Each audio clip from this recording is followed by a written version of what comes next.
Čau! Mīļš sveiciens no Lindas Rīgā. Nu ko, piektdiena, nedēļas nogale.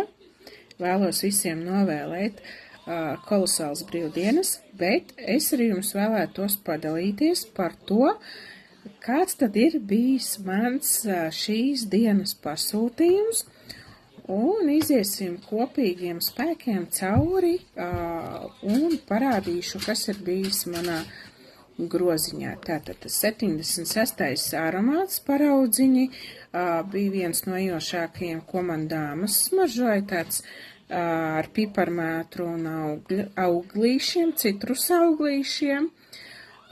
Tad mana kolēģe ļoti tādu ņemīgu aromātu iegādājās, pasūtīja pie manīm. Tāds tiešām ņemīgs un patīkams.